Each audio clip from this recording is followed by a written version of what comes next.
దేవునికి స్తోత్రం. హల్లెలూయా, హల్లెలూయా. మీ అందరికీ నా వందనాలు. ఈ పెదనందిపాడు గ్రామంలో ఈ మీటింగ్స్లో నా సాక్ష్యాన్ని పంచుకోవడానికి నాకు అవకాశం ఇచ్చిన ఇమ్మాన్యుయల్ మినిస్ట్రీస్ హైదరాబాద్లో సేవ చేస్తున్నటువంటి జెర్మియా పాస్టర్ గారికి, అమ్మగారికి, ఈ వేదిక మీద ఉన్న దైవ సేవకులకు, ఈ ప్రాంగణంలో ఉన్న దైవ సేవకులకు అందరికీ ప్రత్యేకంగా వందనాలు తెలియజేస్తూ ఉన్నాను. నా పేరు గిరిజ. మా నాన్నగారి పేరు అచ్యుతుని సాంబమూర్తి. మా అమ్మగారి పేరు అచ్యుతుని సీతా మహాలక్ష్మి. నాకు ఒక చెల్లి సీతారామాదేవి, ఒక తమ్ముడు సీతారామరాజు. మాది చిన్న కుటుంబం, చింతలు లేని కుటుంబం అని ఎంతో సంతోషిస్తూ ఉండేవాళ్ళం. మా నాన్నగారు ఎల్ఐసిలో, జీవిత బీమా సంస్థ అంటారు కదండి, ఎల్ఐసిలో డెవలప్మెంట్ ఆఫీసర్గా పనిచేస్తూ ఉండేవారు. ప్రతి సంవత్సరం చాలా హార్డ్ వర్క్ చేసేవాళ్ళు, చాలా కమిట్మెంట్తో చేసేవాళ్ళు, చాలా సిన్సియర్గా చేసేవాళ్ళు. ఆ సంస్థకి ప్రతి సంవత్సరం అత్యధికంగా ప్రీమియం అందించిన వ్యక్తుల్లో నాన్న ఫస్ట్ ఉండేవాళ్ళు. ఆ సందర్భంగా సన్మానాలు చేస్తూ ఉండేవాళ్ళు. ఏ రంగంలో అయినా సరే మనం ప్రథమ స్థానంలో ఉన్నప్పుడు మనల్ని అభిమానించేవాళ్ళు, ప్రేమించేవాళ్ళు సన్మానాలు చేయడం అనేది అది కూడా దేవుడి కృపే అని అనుకుంటాను నేను. సన్మానాలు చేసేటప్పుడు పొంగిపోకూడదు. అలా సన్మానం చేస్తున్నప్పుడు మా నాన్నగారికి తాగుడు అలవాటైంది. హైదరాబాద్లో ఒక సోదరి అంటుంది, అన్యురాలు ఆమె. మామూలుగా హైదరాబాద్లో దావత్ అంటాం కదా అయ్య గారు, మందులేని దావత్ కూడా ఒక దావతేనా అంటారట వాళ్ళ బంధువులు. చూడండి, చెడుకి ప్రోత్సహించే వాళ్ళు ఎక్కువ మంది ఉంటారు. అలా మా నాన్నగారికి తాగుడు అలవాటైంది. అది ఎంత రేంజ్కి వెళ్ళిపోయింది అంటే ఆఫీస్ కూడా మానేసి తాగడం తాగడం తాగడం. ఆఫీస్కి వెళ్ళే పనే లేదు. ఆ మేనేజర్ చాలా మంచివాడు. నన్ను వాళ్ళ ఆఫీస్కి పిలిపించుకొని సంతకం పెట్టించుకొని కొన్నిసార్లు జీతం నాకు ఇచ్చేవారు, కొన్నిసార్లు నాన్నగారికే ఇస్తే విజయవాడలో బెంజ్ సర్కిల్లో అలంకార్ బార్ అని ఉండేది, ఆ బార్కి వెళ్ళిపోయేవాళ్ళు నాన్నగారు. అక్కడ తాగేసిన తర్వాత ఇంటికి 30 రూపాయలు వస్తాయో 15 రూపాయలు వస్తాయో తెలీదు. ఇక్కడ మా అమ్మగారి గురించి కొంత చెప్పాలి. మా అమ్మ వాళ్ళది ఒంగోలు దగ్గర గుళ్ళాపల్లి అనే గ్రామం. వాళ్ళ పేరెంట్స్కి ఒక్కతే కూతురు. ఆడపిల్లల్ని చాలా శ్రద్ధగా, చాలా ప్రెషస్ స్టోన్స్ లాగా పెంచుకుంటాం కదండి. మన అమ్మాయి చదువుకోవటం ఏంటి, ఎవరో మాస్టర్ దగ్గరికి వెళ్ళి అతని దగ్గర చేతి కింద నీళ్లు తాగేదేంటి, మన అమ్మాయికి చదువు అవసరం లేదు, ఇళ్ళు, పొలాలు, బంగారం అన్నీ కొనిద్దాము అని చెప్పేసి మా తాతగారు స్కూల్ టీచర్గా చేసేవాళ్ళు. ఆయన స్కూల్కి వెళ్ళేటప్పుడు అలాగా అమ్మను కూడా తీసుకెళ్లేవాళ్ళు. ఏదో 2వ క్లాసో 3వ క్లాసో చదివింది, చాకలి పద్దు రాయటం వచ్చింది కదా అని ఇంకా పెళ్లి చేసేద్దాము అనుకొని ఆమెకి 2 ఇళ్ళు, 11 ఎకరాల పొలం, 70 తులాల బంగారం అన్నిటినీ సంపాదించారు మా తాతగారు. వీటన్నిటినీ రక్షించడానికి, జాగ్రత్తగా వినండి, వీటన్నిటినీ రక్షించడానికి ఒక చదువుకున్న వ్యక్తి భర్తగా వస్తే బాగుంటుంది అని తలంచారు. ఆ రోజుల్లో రక్షకుడు ఎవరో మా తాతగారికి తెలీదు. ఎవరండి రక్షకుడు? యేసే మన రక్షకుడు. కానీ మా తాత ఏమనుకున్నాడు? ఏఎస్ మూర్తి గారు రక్షకుడు అనుకున్నారు. అలాగా వివాహం చేశారు. బాగానే ఉంది. మేము 3 పిల్లలం పుట్టాము. ఇందాకే చెప్పాను కదా, చెల్లి తమ్ముడు అని చెప్పేసి మేము 3 పుట్టాం. పుట్టిన తర్వాత ఈయన తాగుడు బాగా ఎక్కువైపోతూ ఉంది. ఎందుకండి ఇలాగ తాగుతారు? జ్ఞానవంతురాలు తన ఇల్లు కట్టును. ఇక్కడ ఒక్క విషయం నేను చెప్తానండి. దేవుడి అనాది సంకల్పంలో మా కుటుంబం ఉంది కాబట్టి మా అమ్మగారికి బైబిల్ అనేది తెలియకపోయినా కూడా ఆ బైబిల్ వాక్యాల ప్రకారం ఉంటూ ఉండేది. నీ మనసు తెల్లగా ఉంటే నీకు దేవుడు మేలు చేస్తాడు అని చెప్పేది. ఏంటండి ఇట్లా తాగుతున్నారు? తాగుబోతులందరూ చెడ్డవాళ్ళని నేను అంటలేదండి, దయచేసి క్షమించండి, మంచివాళ్లే. కానీ ఆ వ్యసనం వాళ్ళని బానిసలు అయ్యేటట్టు చేసుకొని వాళ్ళ జీవితాన్ని అధఃపాతాళానికి తొక్కేయడానికి ఆ వ్యసనం ఎంత మేరకైనా తీసుకెళ్తుంది ఒక మనిషిని. మనుషులందరినీ దేవుడు తన పోలికి చొప్పునే పుట్టించాడు, చెడ్డగా ఎవరిని పుట్టించలేదు. పెద్దయ్యాక మన సొంత అభిప్రాయాల వల్ల మనం అలాగ మారిపోతూ ఉంటాం.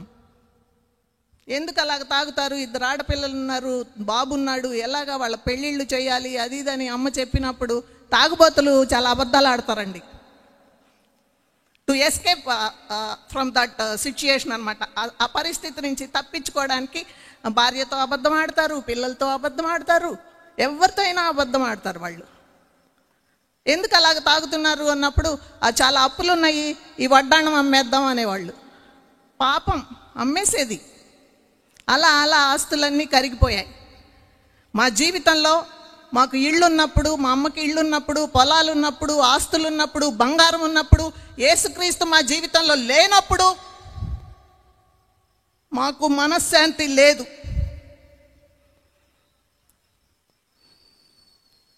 కులం గురించి చెప్పటం అని కాదు, కానీ మేము నిష్ట కలిగిన బ్రాహ్మణ కుటుంబంలో పుట్టాం. విగ్రహారాధన చేస్తూ ఉండేవాళ్ళం. యేసుక్రీస్తు అందరికీ ప్రభు అని చెప్పడానికి మాత్రమే ఇక్కడ ఈ విషయం చెప్పానండి నేను. మా ఇంటి ఎదురుగా ఒక రక్షణ పొందిన కమ్మవారి కుటుంబం ఉండేది. ఆ కుటుంబం హెడ్ అచ్చమాంబ గారు. ఆవిడ అసలు వాళ్ళ కొడుకు, కోడలు, కూతుళ్ళు, అల్లుళ్ళు అందరూ మా కుటుంబం కోసం ఎడతెగుక, విసుకక, కన్నీటి ప్రార్థన చేస్తూ ఉండేవాళ్ళు. ఎప్పుడు మా ఇంటి వైపు చూసేవాళ్ళు. పొద్దున్నే లేవగానే స్నానం లేదు, మళ్ళీ మంచిగా మామూలుగా విగ్రహారాధన చేసేవాళ్ళు ఎలా చేస్తారంటే లేవగానే స్నానం చేసి పట్టు చీర కట్టుకొని గుడికెళ్ళి వచ్చి అలా చేస్తారు కదా. వాళ్ళు లేవగానే ఏం చేసేవాళ్ళు? మా ఇంటి వైపు చూస్తూ ప్రార్థన చేస్తూ ఉండేవాళ్ళు. మేము వాళ్ళని అసహ్యించుకుండేవాళ్ళం. లేవగానే స్నానం అన్నా చేయకుండా స్తోత్రం స్తోత్రం స్తోత్రం స్తోత్రం అని. ఏంటిది?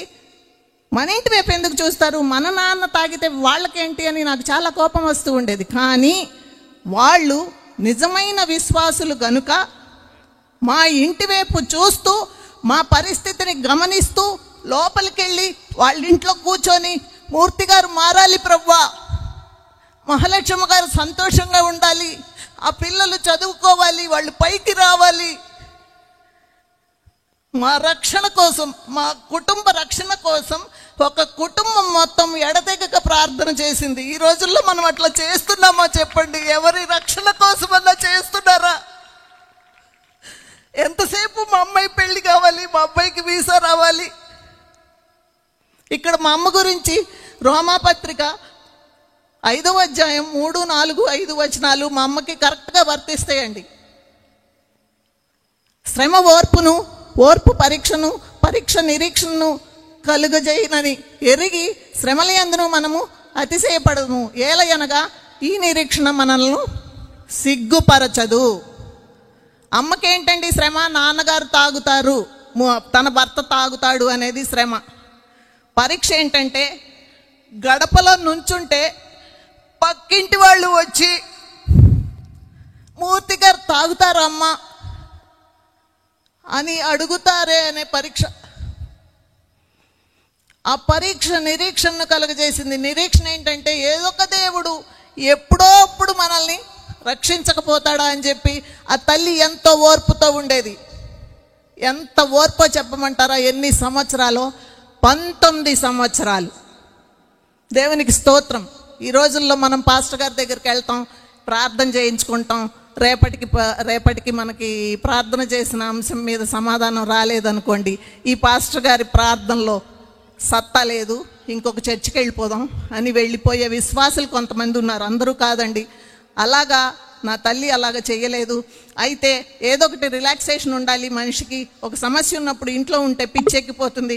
ఇప్పుడంటే ప్రార్థన చేసుకుంటాం కాబట్టి పర్వాలేదు, కానీ అప్పుడు మాకు తెలియదు కాబట్టి మమ్మల్ని ముగ్గురిని మ్యాట్నీకి పంపించి ఆమె ఫస్ట్ షో సినిమాకి వెళ్ళేది. చీకట్లో అయితే ఎవరు చూడరని నడుచుకుంటూ వెళ్ళి సినిమా చూసేసి నడుచుకుంటూ వచ్చేది. అలాగ మళ్ళీ మా అమ్మగారు ఒకరోజు సినిమాకి వెళ్ళినప్పుడు మన ఎదురింటి వాళ్ళు ఉన్నారు కదా, వాళ్ళు మా ఇంటికి వచ్చేసారు. అప్పుడు నేను ఒక్కదాన్నే ఉన్నా. అమ్మ గిరిజమ్మ నాన్నగారి కోసం ప్రార్థన చేస్తాము అన్నారండి. అంతే అనేపాటికి మా అమ్మ వెనక వచ్చి నుంచుంది. సినిమా నుంచి ఎప్పుడు వచ్చిందో తల్లి వచ్చేసి నుంచుంది. మంత్రాలకి చింతకాయలు రాలవండి, మాకు 33.5 కోట్ల దేవతలు ఉన్నారు, మీ ప్రార్థన మాకు అక్కర్లేదు అని వాళ్ళని నిర్దాక్షిణ్యంగా తోసేసింది. వెళ్ళిపోమని చెప్పింది లిటరల్గా. తను లోపలికి వెళ్ళిపోయింది, రిఫ్రెష్ అయిపోయింది, అన్నం తింటుంది కూర్చొని. ఎవరన్నా వాకిట్లోకి వచ్చినప్పుడు అలాగా వదిలేస్తే ఎంత బాధగా ఉంటుంది. నాకే అనిపించింది, పోనీలే ఇన్ని చేసాం, ఏదో యేసు ప్రభు అంటున్నారు, ప్రార్థన అంటున్నారు, చూద్దాము చెయ్యండి ఆంటీ అని లోపలికి అమ్మని అడిగాను. మళ్ళీ అమ్మకి చెప్పకుండా చేయకూడదు కదా. అమ్మ పోనీలే రమ్మంటాను అంటే ఏమో నీ ఇష్టం అంది. రమ్మన్నాను. వాళ్ళు లోపలికి వచ్చారు. మా తమ్ముడైతే ఏవేవో దీక్షలు చేసేవాడండి. 40 రోజులు ఉపవాసం ఉండేవాడు, ఏదో డ్రెస్సులు వేసుకుండేవాడు, ఏదో ఒక్కడే వండుకొని తినాలని, నేల మీద పడుకోవాలని, అదేని ఇదేని చాలా దీక్షలు పట్టి ఏ దేవుళ్ళు మమ్మల్ని రక్షించలేదు. వాళ్ళు ప్రార్థన చేసి వెళ్ళిపోయారు. నాన్నగారు ప్రశాంతంగా నిద్రపోయారు. పొద్దున్నే 3ంటికి లేచి అరుస్తూ ఉన్నాడు. మహాలక్ష్మి మహాలక్ష్మి అని కేకలు పెడుతూ ఉంటే ఆమె విసిగిపోయి నిరాశ నిస్పృహలతో ఉండి లేవలేకపోయింది. నేనే వెళ్ళి ఏమైందమ్మా ఏంటి అంటే, యేసు ప్రభువు నాకు సిలువలో కనిపించాడు, హల్లెలూయా హల్లెలూయా, తన రక్తాన్ని నా మీద పోసి నాకు పాపక్షమాపణ లభించింది, నేను రక్షణ పొందుతున్నాను, నేను బ్యాప్టిజం తీసుకుంటాను అని అరుస్తూ ఉన్నారు. ఏంటి అసలు ఆ బిబ్లికల్ లాంగ్వేజే మాకు తెలీదు. ఈయన తాగిన మత్తులో ఏదో అనుకుంది అమ్మ. సరే మళ్ళీ ఎదురు వాళ్ళు అప్పటికే 3ంటికే లేచి మా కిటికీ వైపు చూస్తూనే ఉన్నారు. మూర్తి గారు అరుస్తున్నారు. వాళ్ళు వచ్చారు. తర్వాత మమ్మల్ని అలాగ ప్రార్థనలో నడిపించారు. నాన్నగారు, అమ్మ, నేను, చెల్లి 1984లో విజయవాడలో దైవ సేవ చేస్తున్నటువంటి దైవ సేవకులు గొళ్ళపల్లి మోజస్ చౌదరి గారి దగ్గర మేము బ్యాప్టిజం తీసుకున్నాము. అప్పటి నుంచి ఇప్పటి వరకు సేవలో కొనసాగుతూ ఉన్నాము. ఆయన పట్ల నమ్మకాన్ని ఎప్పుడూ విడిచిపెట్టలేదు. ఎప్పుడైతే మనం రక్షణలోకి వస్తామో, ఒక విశ్వాసి రక్షించబడినప్పుట పరలోకంలో ఆనందంట. సైతానికి కూడా ఆనందమే ఈ లోకంలో. కుళ్ళు ఇంక వాడికి ఎలాగ మా ఇంట్లోకి ప్రవేశించాలి అని చెప్పి అనుకొని ఏం చేశాడు, మా తమ్ముడు తీసుకోలేదండి బాప్టిజం. నిన్నటి వరకు ఈయన తాగుడు అని చెప్పాడు. ఈరోజేమో ఏదో మతంలో కలిసిపోతామంటాడు. ఎలాగ అక్కల పెళ్ళిళ్ళు ఎలాగవుతాయి అని చెప్పి వాడు బాధపడుతూ ఉన్నప్పుడు, నాన్నని తాగుడు మానిపించిన దేవుడు అక్కల పెళ్ళిళ్ళు చేయడానుకున్నావా అని చెప్పి మా అమ్మగారు కౌన్సిలింగ్ ఇచ్చినప్పుడు ఎవరిని ఎప్పుడు ఎక్కడ ఎలా రక్షించుకుంటాడో మనకైతే తెలీదు. వాడు ఒకసారి సింగపూర్ వెళ్ళాడు జాబ్ కోసం. అక్కడ జాబ్ లేక రోడ్డు మీద తిరుగుతూ ఉన్నప్పుడు మా నాన్నగారు వాళ్ళకి ఫోన్ చేస్తే, పర్వాలేదు నేను రిటైర్ అయినా పర్వాలేదు, ఆ డబ్బులతోనే ఉందామని చెప్పి నాన్నగారు చెప్పినప్పుడు వాడు ఆ చర్చిలోకి వెళ్ళాడు. ఒక ఎదురుగా కమ్ అండ్ గో అనే చర్చి ఉంది, అక్కడ కూడా సంఘ పెద్దలు ఉండేవాళ్ళట. ఆ సంఘ పెద్దలకి ఎవరమన్నా వెళ్ళి ఒక్క మాట చెప్పామంటే, ఒక్క ప్రాబ్లం చెప్పామంటే ఆ ప్రాబ్లం సాల్వ్ అయ్యే వరకు కూడా వాళ్ళు ప్రార్థన చేస్తూ ఉంటారటండి. దేవునికి స్తోత్రం. అట్లా వాడి కోసం 7 రోజులు ప్రార్థన చేసిన తర్వాత వాడికి జాబ్ వచ్చింది. వాడు కూడా దేవుణ్ణి అంగీకరించాడు. వివాహ విషయంలో కూడా దేవుడు మా 3 వివాహాలు జరిగించాడు. నా పెళ్ళి దైవజనులు ఆర్ఆర్కే మూర్తి గారి కుమారుడైనటువంటి పృథ్వీరాజ్ గారితో జరిగించారు. ఆయన ఇండియన్ ఎక్స్ప్రెస్లో న్యూస్ బ్యూరో చీఫ్గా చేసి రిటైర్ అయ్యారు. మా చెల్లి వివాహం కర్నూలులో దైవసేవ చేస్తున్నటువంటి అరవిందం అంకుల్ వాళ్ళ పెద్దబ్బాయి డేవిడ్ గారితో జరిపించారు. చెల్లి వాళ్ళు సేవలో ఉన్నారు. తమ్ముడు కూడా అమెరికాలో అట్లాంటాలో తన పిల్లలతో సెటిల్ అయ్యాడు. నాకు 2 అమ్మాయిలు, చెల్లికి 2 అబ్బాయిలు, మా తమ్ముడికి 2 అబ్బాయిలు, 1 అమ్మాయి. మా కుటుంబం కోసం మీరు ప్రార్థన చేయాలని నేను కోరుకుంటూ ఉన్నాను. ఇక్కడ ఇంకొక విషయం చెప్పాల్సింది ఏంటి అంటే, మా అమ్మగారు, మా తాతగారు వాళ్ళు శ్రీకాళహస్తి దేవస్థానానికి వంశపారంపర్య ధర్మకర్తలుగా ఉండేవాళ్ళు. అది ఎలా వంశం వెంబడి వంశం అది కొనసాగుతుంది. అమ్మాయి కాబట్టి అమ్మ నుంచి ఆ పదవి నాన్నగారికి వచ్చింది. వాళ్ళు ఎవ్రీ ఇయర్ పూజలు చేసి పసుపు కుంకుమ ప్రసాదం పంపిస్తూ ఉండేవాళ్ళు. ఎప్పుడైతే మేము యేసు ప్రభుని మా సొంత రక్షకుడిగా అంగీకరించామో, బ్యాప్టిజం తీసుకుని ఆయన బిడ్డలుగా అయ్యామో, నాన్నగారు వాళ్ళకి లెటర్ రాసేశారు, ఇక నుంచి మా తరఫున మీరు పూజలు చేయవద్దు, మేము విగ్రహారాధన మానేశాము అని చెప్పి ఆ పూజారి గారికి లెటర్ రాశారు. అవన్నీ ఆపించేశారు. అంతేకాదు నాన్నగారు వాలంటరీ రిటైర్మెంట్ తీసుకుని దైవజనులు ఆర్ఆర్కే గారితో కలిసి అనేక ప్రాంతాలకు వెళ్ళి సాక్ష్యం చెప్పి వాక్యం చెప్పి ఎల్ఐసిని మళ్ళీ ఎల్ఐసిగా మార్చుకున్నారు. ఆ పూజారి గారి దగ్గరికి ఆర్ఆర్కే అయ్య గారు మా నాన్నగారు వెళ్ళి ఆయనకు కూడా సువార్త చెప్పి ఆయన కూడా మారు మనసు పొంది రక్షణ పొంది బ్యాప్టిజం తీసుకునే వరకు వాళ్ళు శ్రీకాళహస్తి దేవస్థానానికి వెళ్తూ ఉండేవాళ్ళు. ఇప్పుడు ఆ పూజారి గారు కూడా ప్రభునందు నిద్రించారు. అది మనకు సంతోషం.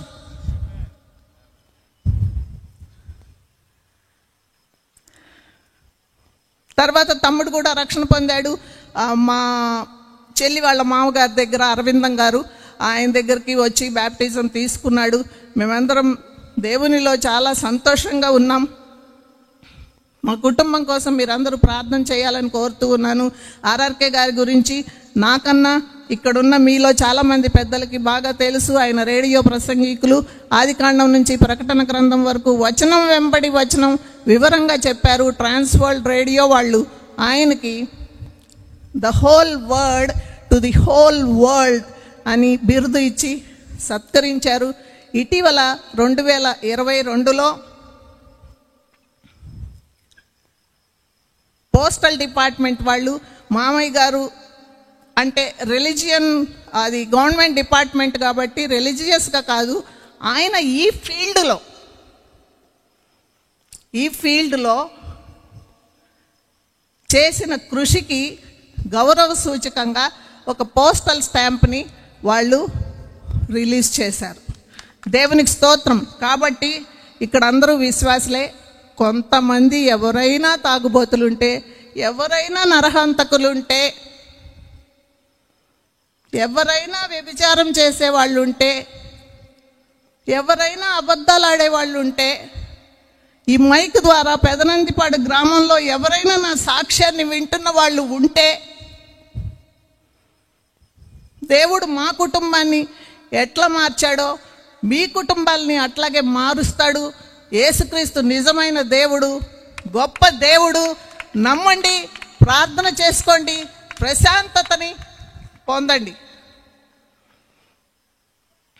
నగలు, పొలాలు, బంగారాలు అన్నీ ఉన్నప్పుడు యేసుక్రీస్తు మా జీవితంలో లేనప్పుడు మాకు మనశ్శాంతి లేదండి. ఇవన్నీ పోయిన తర్వాత కూడా మా నాన్నగారు అన్నీ సంపాదించారు. ఇవన్నీ పోయినా కూడా మాకు మనశ్శాంతి లభించింది ఫస్ట్ ఆఫ్ ఆల్. రెండోది, ఆయన తాగేటప్పుడు ఎంత బాధ్యతారాహిత్యంగా ఉన్నాడో, తాగుడు మానేసిన తర్వాత అంత బాధ్యతను చేపట్టి మా వివాహాలు, మా పురుళ్ళు, మా పిల్లల వివాహాలు అన్నీ చేశారు. 2015లో నాన్నగారు ప్రభు సన్నిధికి వెళ్ళిపోయారు. కాబట్టి నా సాక్ష్యం ద్వారా ఎవరిలో అయినా కదలిక వస్తే తప్పులు చేసే వాళ్ళలో మారాలని కోరుకుంటూ, యేసు నిజమైన దేవుడని అందరూ అంగీకరించాలని చెప్తూ నా సాక్ష్యాన్ని ముగిస్తున్నాను. Thank you.